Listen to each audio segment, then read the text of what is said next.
여러분, 다들 드라마 미생 보셨죠? 대한민국 직장인들의 교과서라고 불리는 이 작품에서 오상식 과장이 장그래에게 던진 아주 유명한 대사가 있습니다. 회사가 전쟁터라고요? 밖은 지옥입니다. 이 한마디는 지난 수십 년 동안 우리가 치열한 회사 생활을 견디게 만든 강력한 위로이자 동시에 가스라이팅이기도 했습니다. 아무리 힘들어도 사표 쓰고 나가는 순간 지옥이 펼쳐진다는 공포가 우리를 전쟁터에 묶어둔 거죠. 그런데 말입니다. 요즘 취업시장의 흐름은 이 명대사의 정면으로 도전하고 있습니다. 어렵게 들어간 전쟁터인데 왜 수많은 사람들이 제 발로 지옥이라 불리는 밖으로 나가는 걸까요? 이들이 단순히 참을성이 없어서일까요? 제 지인 중에 서울대를 졸업하고 지금 구급 공무원으로 일하는 분이 계십니다. 그분 인생에서 가장 많이 들은 말이 서울대 나와서 왜 구급을 하냐는 말이었대요. 정작 본인은 그 전쟁터 밖에서 너무나 만족하며 살고 있습니다. 이 선택이 좋다 나쁘다가 아니라 자신만의 기준이 명확했기 때문이죠. 자, 이제 현실적인 데이터를 하나씩 짚어드릴게요. 500개 기업을 대상으로 조사한 결과 기업 2곳 중 한 곳인 49.2%가 MZ세대의 조기 퇴사 비율이 높다고 응답했습니다. 신입사원 10명 중 3명인 약 28%는 1년도 채 되지 않아 짐을 쌉니다. 이들이 퇴사를 많이 하는 이유를 볼까요? 개인의 만족이 훨씬 중요한 세대라서가 60.2%로 압도적입니다. 이전 세대처럼 참을성이 부족해서라기보다는 시대 변화에 기업이 따라오지 못한다는 응답이 더 눈에 띕니다. 더 놀라운 수치는 이겁니다. 신입사원들이 퇴사를 결정하기까지 걸리는 시간 얼마나 될 것 같으세요? 평균적으로 단 5개월입니다. 입사해서 업무를 파악하기도 전에 여기는 내 자리가 아니구나 라고 판단한다는 거죠. 퇴사자 유형을 보면 대졸 신입사원이 46.9%로 가장 많았습니다. 투자자로 성공한 개그맨 황현희 씨가 유튜브에서 이런 말을 해서 큰 공감을 얻었죠. 월급은 마약이다. 무기력하게 만들어 업무 외에 다른 생각을 못하게 만든다. 안정적인 월급이 주는 안도감에 취해 현실에 안주하게 된다는 경고입니다. 하지만 요즘은 그 마약의 약발이 잘 듣지 않습니다. 왜일까요? 단순히 월급이 적어서가 아닙니다. 월급이라는 안정감보다 일에서 오는 보람과 적성이 결여되었을 때 오는 고통이 더 커졌기 때문입니다. 젖은 낙엽처럼 붙어있어라. 착한 척 해봐야 굳은 일만 시킨다. 같은 풍자 섞인 명언들이 커뮤니티에서 유행한 이유도 결국 우리가 전쟁터 안에서 길을 잃었기 때문입니다. 그래서 오늘 제가 여러분께 알려드리고 싶은 건 단순히 참아라 혹은 나와라가 아닙니다. 제가 준비한 상세한 지표들을 하나하나 설명해 드릴 건데 이 영상이 끝나면 여러분은 대기업이라는 간판 뒤에 숨겨진 진실과 직무라는 강력한 무기 사이에서 여러분만의 기준을 세우게 될 겁니다.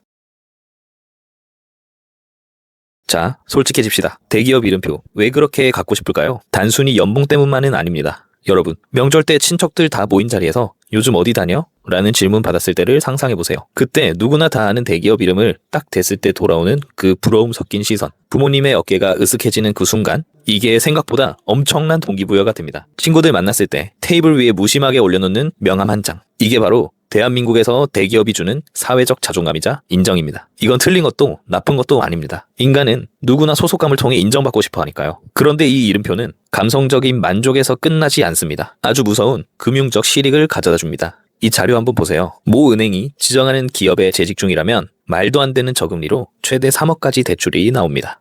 이게 왜 중요하냐고요? 여러분이 나중에 내 집 마련을 하거나 큰 자산 형성을 할 때 대기업이라는 이름표 하나로 남들보다 수천만 원의 이자를 아끼고 시작한다는 뜻입니다. 자본주의 사회에서 대기업 네임밸류는 곧 강력한 신용자산인 셈이죠. 하지만 이 달콤한 이름표에는 치명적인 약점이 있습니다. 그 이름표는 내 것이 아니라 회사가 잠시 빌려준 것이라는 사실입니다. 회사를 떠나는 순간 그 저금리 대출도 사회적 인정도 순식간에 사라질 수 있습니다. 그래서 제가 강조하고 싶은 게 바로 직무 중심 선택입니다. 이 통계를 보세요. 기업의 74.6%가 신규 채용 시 가장 중요하게 보는 게 뭐라고 하나요? 바로 직무 관련 업무 경험입니다. 이제 기업들은 너 학교 어디 나왔어? 너 어느 회사 다녔어? 보다 그래서 너 그 일 할 줄 알아? 이것을 더 중요하게 묻습니다. 수시 채용 비율이 67.4%까지 올라온 지금 이름표만 믿고 직무 전문성을 쌓지 않은 사람은 시장에서 금방 도태됩니다. 반대로 이름 없는 중소기업에서 시작했더라도 독보적인 직무 스킬을 가진 사람은 대기업으로 역전 이직을 하거나 몸값을 몇 배로 올리며 승승장구합니다. 결국 이 싸움입니다. 대기업의 높은 연봉과 체계적인 시스템,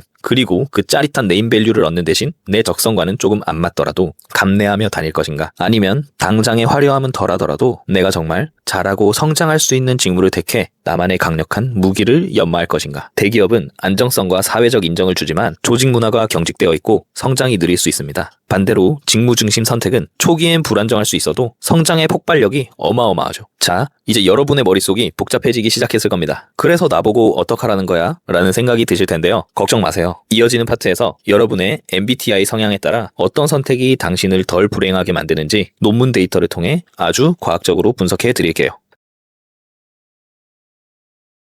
자, 이제 흥미로운 데이터를 알려드릴게요. 실제 취업 시장을 분석해보면 기업의 네임밸류를 최우선으로 선택한 사람들은 주로 ISTJ, ISFJ, ESFJ 같은 안정지향형 유형이 많았습니다. 이분들은 왜 대기업 간판을 택했을까요? 조직의 안정성, 예측 가능한 시스템, 그리고 명확한 위계 질서 안에서 소속감을 느낄 때 에너지를 얻기 때문입니다. 대기업이라는 거대한 울타리가 주는 안도감이 이들에게는 가장 큰 복지인 셈이죠. 반대로 회사 이름보다 내가 무슨 일을 하느냐, 즉 직무를 보고 뛰어든 사람들은 ENTJ, ESTJ, INTJ 같은 성과 지향형 유형이 압도적이었습니다. 이들은 네임밸류라는 껍데기보다 내가 실질적인 권한을 갖고 성과를 낼 수 있는지, 도전적인 과제를 해결하며 성장할 수 있는지를 훨씬 중요하게 생각합니다. 이름 없는 곳이라도 내 칼을 갈 수 있으면 간다는 분들이 주로 이 유형에 속하죠.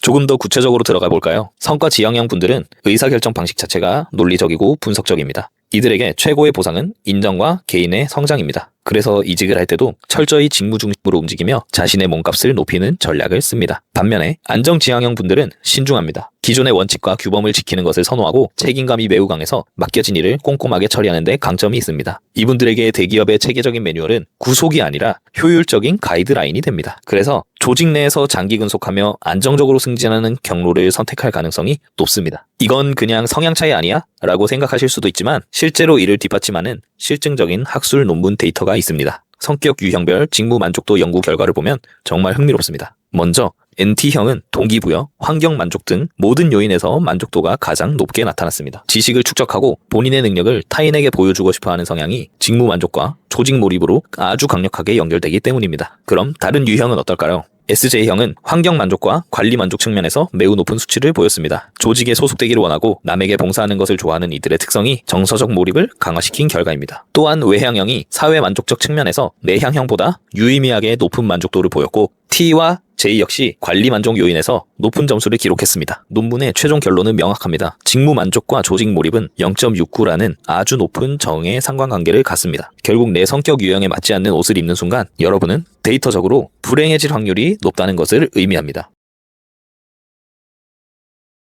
자, 이제 여러분이 지금 몸담고 있거나 목표로 하는 직업이 데이터상으로 얼마나 행복한 직업인지 확인해 볼 시간입니다. 노동연구원의 조사 결과를 토대로 만족도가 가장 높은 상위 5개 직업과 가장 낮은 하위 5개 직업을 비교해 드릴게요. 상위 5개 직업은 총점 5점 만점에 평균 4.1, 4.2점대로 1위가 큐레이터, 문화재 보존원, 2위는 아나운서, 리포터, 3위는 실내 장식 디자이너, 4위 마술사, 기타 문화예술 관련 종사자, 5위 항공기 조종사입니다. 이들의 공통점이 보이시나요? 바로 직업 전문성과 업무의 자율성입니다. 단순히 돈을 많이 버는 직업이 아니라 자신의 개성을 드러내고 고도의 숙련된 지식을 활용하며 사회적 명망을 얻을 수 있는 직종들이죠. 반면에 하위 5개 직업은 평균 2.3에서 2.5점을 기록했습니다. 가장 낮은 점수를 기록한 직업은 건설, 광업 단순 종사원, 두 번째는 플라스틱 제품 생산기 조작원, 세 번째는 용접원, 네 번째 미장고, 다섯 번째 택배원이었습니다. 안타깝게도 하위권은 주로 단순 기술이나 노동력을 투입하는 생산직들이 차지했습니다. 이들은 보수, 고용 안정, 근무 여건 등 전반적인 근로 조건이 취약한 집단이라는 공통점이 있습니다. 즉, 내가 업무를 주도하기보다 시스템의 부품처럼 움직여야 하는 직종일수록 만족도가 급격히 떨어지는 경향을 보입니다. 단순히 직업이 좋아서라고 결론 내리기엔 부족합니다. 그럼 대체 무엇이 우리를 만족하게 만들까요? 이 표의 상관계수를 보면 소름 돋는 진실이 숨어 있습니다. 여러분, 월급이 많으면 무조건 만족도가 높을 것 같죠? 그런데 데이터를 보면 전반적 만족도와 임금의 상관계수는 0.248 수준입니다. 반면 복리후생은 0.280으로 임금보다 더 높은 영향을 끼칩니다. 돈 그 자체보다 나를 배려하는 회사의 시스템이 더 중요하다는 뜻이죠. 이 지표에서 가장 주목해야 할 숫자는 바로 0.401입니다. 바로 소명의식과의 상관계수입니다. 내가 왜 이 일을 하는가? 그 답을 가진 사람과 그렇지 못한 사람의 행복도는 하늘과 땅 차이입니다. 응용 작업 지표를 볼까요? 자기관리 능력과 진로개발 능력이 매우 높은 정의 상관관계를 보입니다. 내가 이 회사에서 계속 성장하고 내 삶을 컨트롤할 수 있다고 믿을 때 직장 생활은 지속 가능해집니다. 자, 지금까지 보여드린 건 통계학적으로 검증된 데이터입니다. 하지만 여기서 아주 중요한 포인트가 있어요. 통계는 평균일 뿐 여러분의 개인적인 기준은 다를 수 있다는 겁니다. 어떤 분은 소명의식보다 당장의 안정적인 임금이 삶을 지탱하는 가장 큰 힘일 수 있습니다. 또 어떤 분은 사회적 평판이 모든 것보다 우선일 수 있죠. 여러분은 지금 제가 나열해드린 변수들 중에 어디에 가장 큰 비중을 두고 계신가요? 1번 높은 연봉과 강력한 복지, 2번 내가 주도하는 업무 자율성과 전문성, 3번 타인이 인정해주는 사회적 명망과 소명의식. 여러분이 중요하게 생각하는 그 기준이 바로 앞서 말씀드린 서울대 졸업 후 9급 공무원을 선택한 분과 같은 명확한 기준이 됩니다. 남들이 말하는 정답이 아니라 여러분의 마음이 시키는 데이터에 집중하세요.